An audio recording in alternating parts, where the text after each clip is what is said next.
Hey guys, Ryan Dement from Chasing Happiness Podcast. Hope you guys are having a great day. Today on the podcast, we have Dr. Matt, neurodivergent and mental health expert. And I think we're going to have some good topics to talk about since mindset, mental health is big in the world, but I think we all can do better. Dr. Matt, welcome to the show. Thanks for having me. I am very excited to talk to you. Awesome. So before we get into everything that you're doing, a little bit about yourself.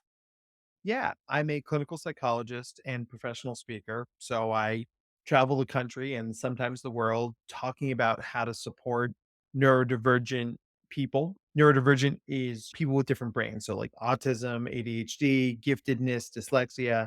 The world's not built for people with different brains. What accommodations and changes can we make? And sometimes that's one-on-one therapy, and sometimes they put me in a room full of 600 salespeople and say, "Help us do better." I say, "Cool." You can imagine there's probably a lot of ADHD in the sales community, so it's, "Oh, okay, you guys are shiny. Let's make this happen." I'm lucky to love what I do and think I'm pretty good at it, so anytime I get to spread the word, I'm always excited to have a conversation. So can we get into exactly what you focus in on in your practice and talk about? You said some acronyms and some words. I don't know if everybody knows what those are, but could we dive into a little bit of those topics and then we'll go into something a little deeper afterwards? Yeah, absolutely. So, right, you can broadly explain the world in two categories, right? Neurotypical, brains that are more or less do what they're supposed to do, right? About Okay. 70% of people are neurotypical. 30% of people are neurodivergent, right? So that means their brains are quantifiably different in some way. Now, that can be intelligence, like giftedness. It can be ADHD or attention deficit hyperactivity disorder, autism, dyslexia. There's a lot of things under that umbrella. And as we move forward and we get more nuanced and thoughtful about this stuff, we're not talking about these things as disorders or mental health conditions so much as we are talking about them as quite literally different brains. There is definitely mental health stuff that comes with being autistic or attention deficit hyperactivity disorder because you are a round peg trying to fit into a square hole. There's friction. And when there's friction in mental health, that's when we see anxiety, depression, anger, panic attacks, stuff like that. So we're changing the dialogue around this, not like you're choosing to not pay attention at class to your brain is making it hard for you to pay attention in class. Here are some strategies and skills that you can use that will make that journey easier for you. When you give people strategy and skills, they do better and everybody wins. I gotta the loaded question I gotta ask. How many people that you actually give strategy and direction to follow through? More than you'd think, but it's because I'm very good at my job. 60%, 70%, 50-50. And I'm not trying to pin you to this because I'm and I'll back up and I'll preface why I'm asking. We're in an instant gratification world. Oh, yeah, And when it takes work to help you get in a better place mindset wise or anything to that extent, people tend to give up as soon as it gets hard. absolutely. And that's why it's not about the strategies, it's about how they are delivered and framed, right? Okay. And so I grew up with ADHD, right? I had a stack of planners in my room. I could have supported my bed frame with them. Because like you need organization. Here's a planner. And I'm like, that's not what I need. I'm not going to use it. My phone is now my planner. I get updates. I had a hour update, half hour update, 5-minute update before this, and I was getting text messages from you, which is awesome because that means I'm less likely to be late. And I was still a little bit late, but that happens. So the idea here is most skill building is given top down. A grown up says to a kid, or your boss says to you at work, you got to do this thing, Ryan, do the thing. And you're like, I can see maybe why you'd want me to do that thing, but I don't really want to do that thing. Or the way you're asking me to do it doesn't feel like it's simpatico with who I am. Mhm. So I've got kids who absolutely, like, they don't like to study, but if they can study while walking around, or if they can study by playing a game, like, then these kids are going to study. It's not the traditional sit there at the table and do the flashcards. Because I don't know about you, dude, I hate flashcards. I never liked them. So I'm with you. don't do what everybody says is the quote unquote right way to do it. You got to adapt it to make sense for you. So that's why I think my adherence rate is closer to like 70-ish%, I would say, because we work hard to make the strategies work for that person rather than just strategies that work. Does that make sense?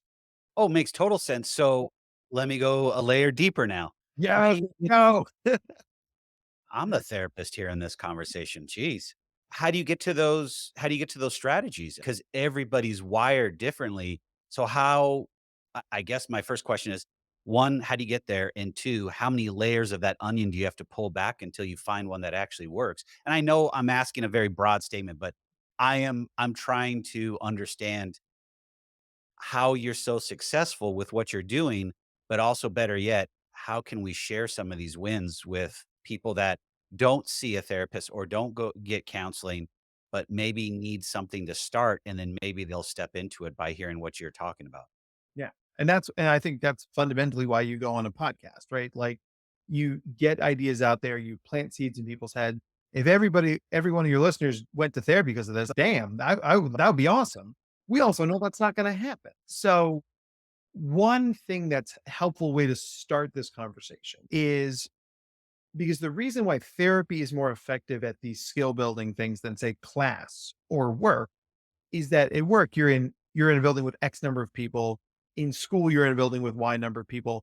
It's hard to be that individualized. There's just not enough time and resources.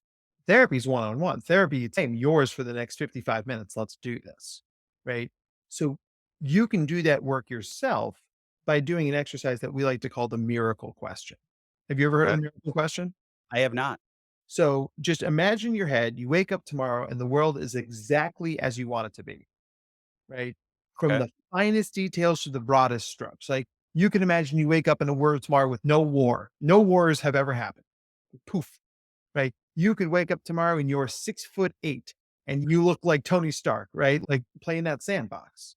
Mhm. Now, the idea is you do this exercise with people. And the first couple things they say, I want to live in a big house. I want our partner. Sure, cool, deal. All right. But usually around the fourth or fifth thing, they start to get real, right? So that's peeling back that onion, right? Because it's protective to say shit like, I want to drive a Ferrari Testarossa. Who wouldn't? I want to have a giant mansion in the hills. Yep, that's the American dream. But then it's, man, like I remember doing this exercise with a kid once, like super angry teen, right?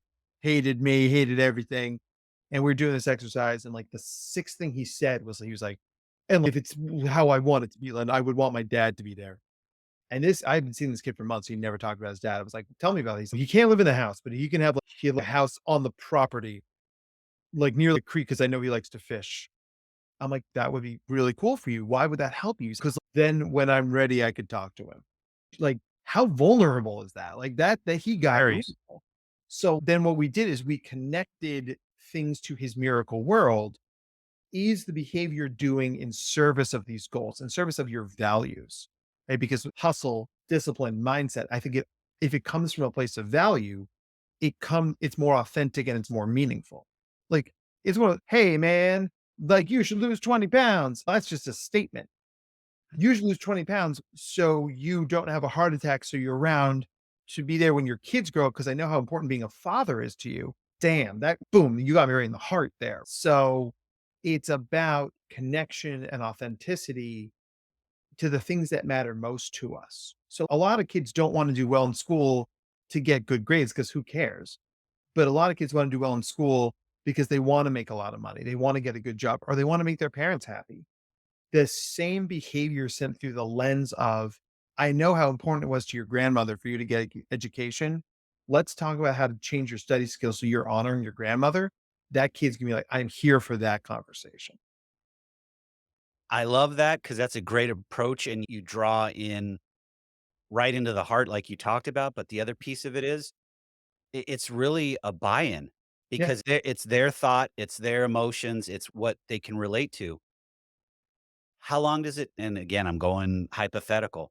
How long do you have to really work with somebody to where they will actually peel that layer of the onion back and say, "Okay, I'm past the mansion, the Ferrari, and the $1,000,000 in the bank. This is what I really want." And that's the art of it, right? There's an art and a science, right? Like if I gave you amoxicillin because you had an ear, like a sinus infection, we know the amoxicillin is going to work very quickly. There's a pretty clear delineated pattern. Therapy is an art in the sense of like some people are ready at the first session, some people take 10 sessions. And the way I always frame it, as you said, $1 million in the bank, I frame therapy like you're investing in a relationship. I had a sales background. I used to work in sales. I feel very similar to that. I would spend hours on the phone with my clients, getting to know them, right? Because I sold educational travel to schools. And if you've got a Spanish teacher from Harlem who wants to take her kids to Barcelona next year, I got to understand what it's like for these kids in Harlem to to even consider leaving New York City, let alone the country, right? So I would sit there and then to me, it's an investment, right? I'm going to invest in that conversation. I'm going to get to know you.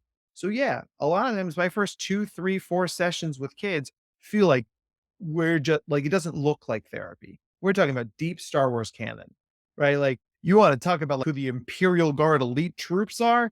Dude, I know because I've been told this time and time again. But that means that I can like, flip the script to those kids and say, hey man, listen, we've talked a lot of stuff about the things I love that I've gotten to know you. I got to switch this script a little bit and talk about some of the stuff that we need to talk about. The reason we're here. And that means I'm going to make a little withdrawal from that bank account, right? I'm going to absolutely take some of that back because that's my job, right? And when you frame it that way to people, kids love being treated with respect and dignity, right? Yeah, man, it's like I'm not going to pretend that you don't know what's going on because that's honoring your presence in this space. Just like if I was coaching an adult, I'm coaching a CEO right now, and she's like, "How can I be so bad at this if I'm the CEO of this corporation and we made X million dollars last year?" I'm like, "It's because you're not bad at it. It just means that there's the strengths got you here. Accommodating your weaknesses will keep you here." So I will let you rant and rave about how terrible your employees are and TikTok and their cell phones and this, that, and the third. And then then sometimes I'm going to say like, all right, now it's time to do the work. I'm going to make a little withdrawal and let's talk about a strategy you can use right now. So it's my style is very meta. I call it meta communication. I talk about talking, but I feel like that invites people in and lets them know what's happening. And I just like you've been using a lot of meta communication, which is why I think you're such a good podcast host. You're like, "Hey, I'm gonna ask you a different question now." I'm like, "That lets me know what's up, Ryan." Like, I'm here for that. Yeah. So those little tweaks go a long way when you're working with somebody. But I like how you build the relationship foundation up, let them get whatever's off their chest, but then you wanna drill down into what's truly driving it, like the CEO, what you were saying. I can relate to some of that because I remember when I was in corporate America for almost 25 years and I was managing 3,000 plus people. Wow. I call centers and financial stuff, I spent more time with that bottom 10% than I really wanted to really share with anybody, and until I sat down with a coach and really figured out how I could put the why into the businesses I was running and why we were doing things, you don't get any buy-in from these employees because they're there just to check a box, get paid, and go home.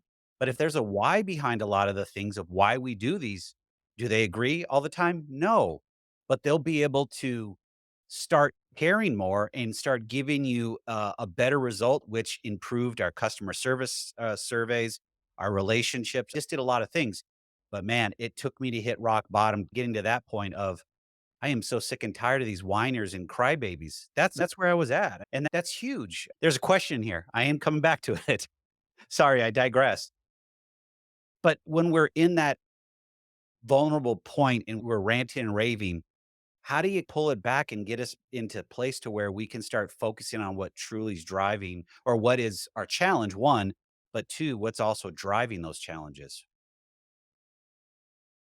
And I think that's the difference between a leader and a manager, right? I think that's the difference I between like that.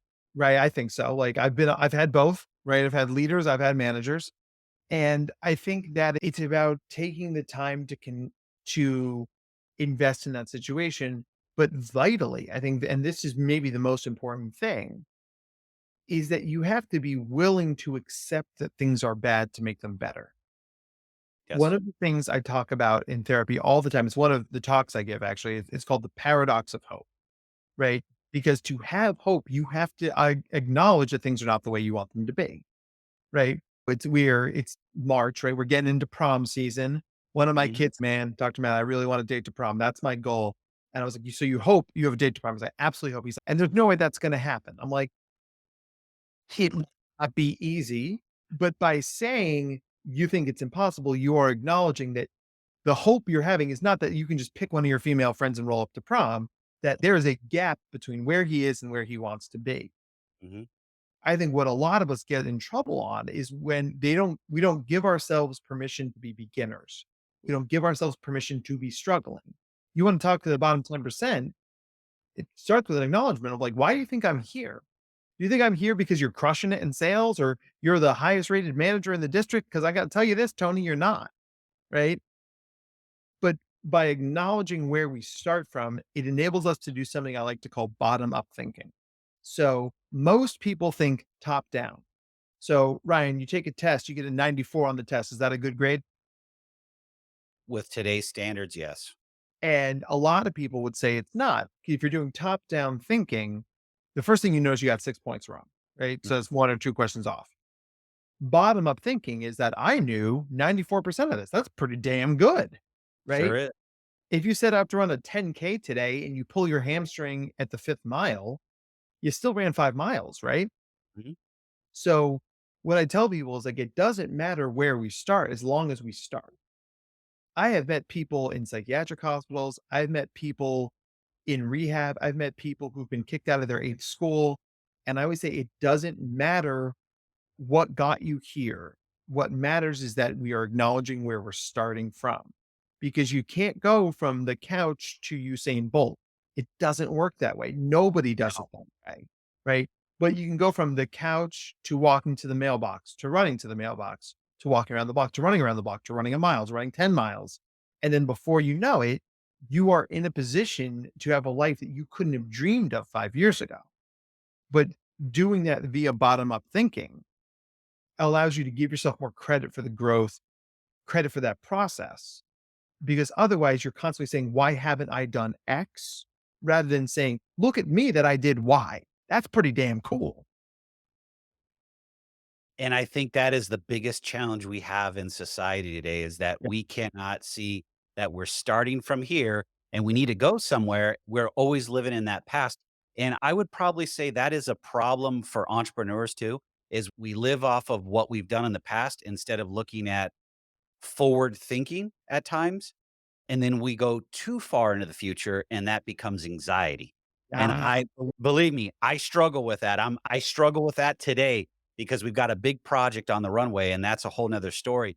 But I know if I stay present in today, focus on the things that I need to do that are revenue generating and keep my mind focused, it works, but it takes a lot of time and effort to do that. And I think that's where this whole conversation started was we struggle with that extra time and effort to get us to where we wanna be. and that's absolutely true. And part of that is you've got to give people the sense of what the tangible reward is. Mhm. Like it's not just you'll be better. It's not just a question you'll be healthier. It's not a question of you'll make more money. It's you will get better grades in this way, which will get you into your dream college. It's if you look better without your shirt on, you are much more likely to get that date to prom, right? If you are investing in this sales technique, then your numbers are going to go up 30%, which means you're going to get that bonus, which means you're going to buy that car, right?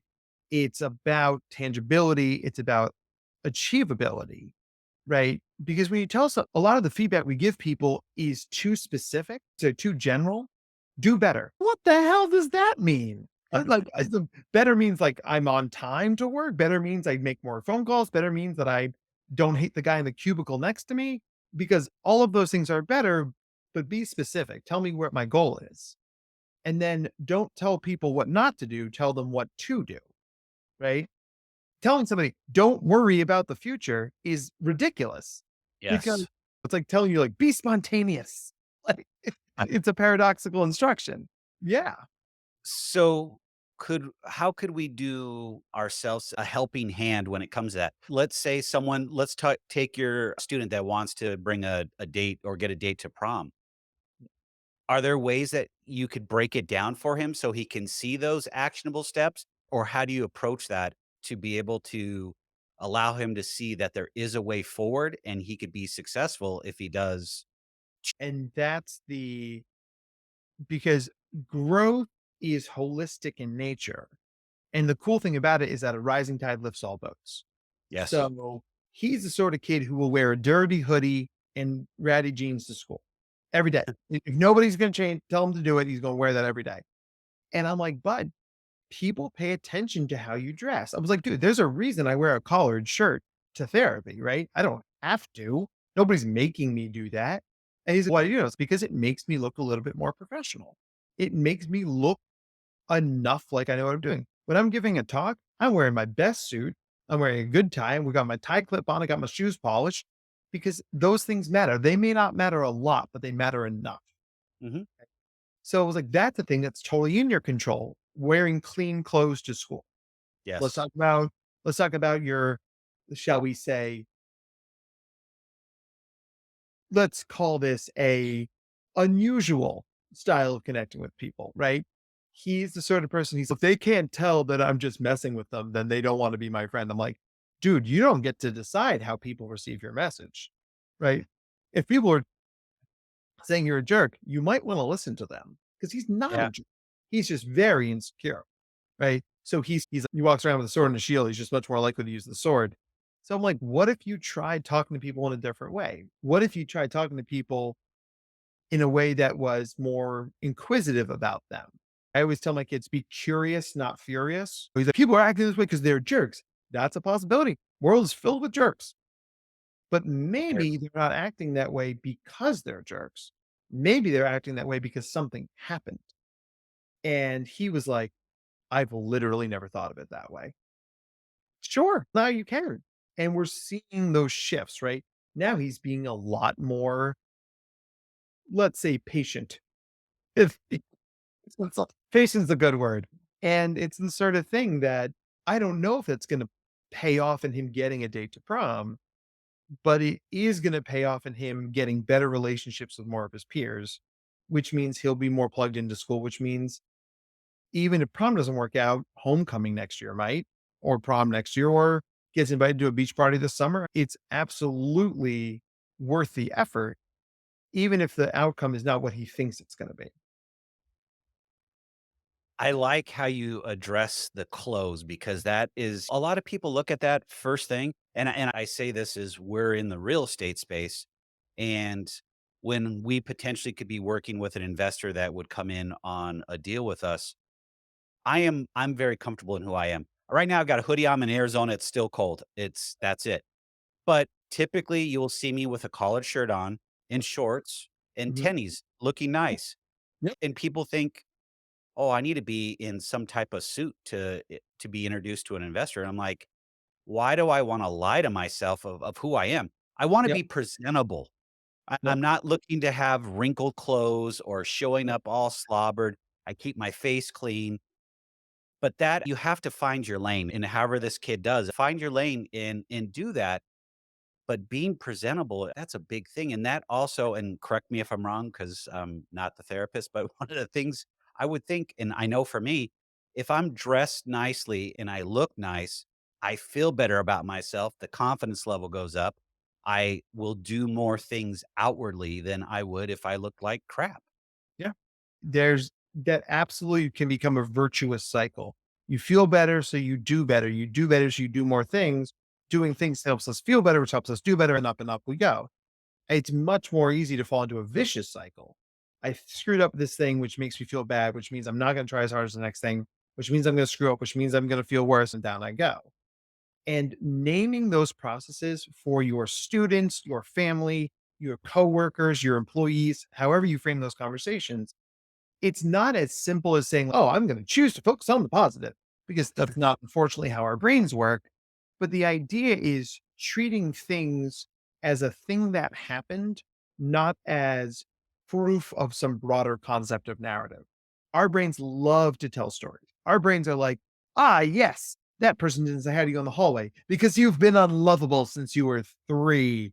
Well, that's not freaking true. Like, the person who didn't say hi to you in the hallway could have not said hi to you in the hallway because they had their AirPods in and they just didn't hear you, right? We call this first thought, second thought. Your first thought usually comes from a place of anxiety. Can you challenge that thought and find any other possible explanation? What you're going to find is that your second, third, fourth explanations are much more rational and reasonable. And you're going to realize, oh, those things are actually probably much more likely. It's not, I didn't get the investor because I'm a bad businessman. It's that the economy's wild or Mhm. they got a better pitch from somebody else. Those things don't mean I'm bad. It just means that I didn't get it. And that's a major shift in how we see the world. It is, and you take it personally when things like that happen, so you have to be able to Oh, figure out you gotta figure out how to make it work, but the way I know to do it for myself, if we're pitching somebody and we don't get it, I ask for feedback. yeah. You know how many times I've gotten feedback?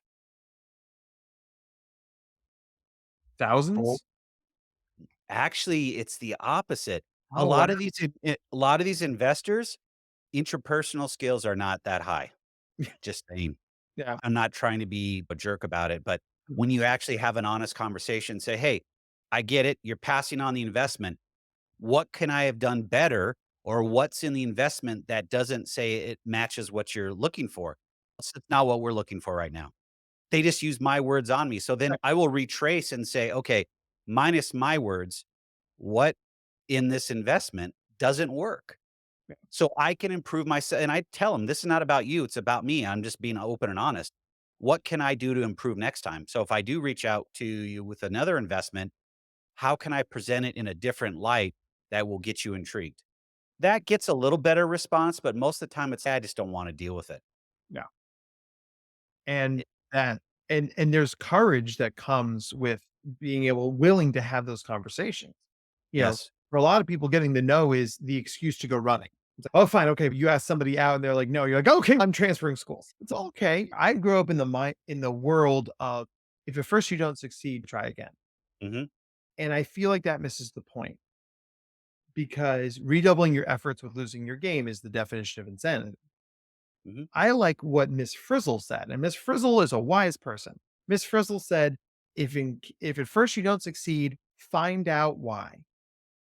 And isn't that spectacular? You go in cold off the street, you pitch an investor and they say no. It's this didn't work because I didn't prepare for this. I came in cold. Man, I'm going to need to do some legwork. I'm going to need to know these people. Okay. So I'm not going to just try this same strategy again. I'm going to adapt, evolve, and then try again. Right.